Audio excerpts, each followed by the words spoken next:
Koľko krokov má moja make-up rutina? Tonizujúca voda, peptidové sérum, očný krém, hydratačný krém, SPF 30, make-up, korektor,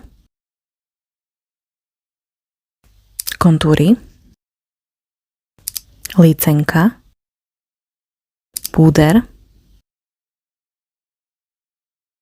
fixačný sprej, znovu bronzová lícenka, highlighter, tiene, linka, maskara, obočie, rúž a lesk. A voilà, koniec. Koľko krokov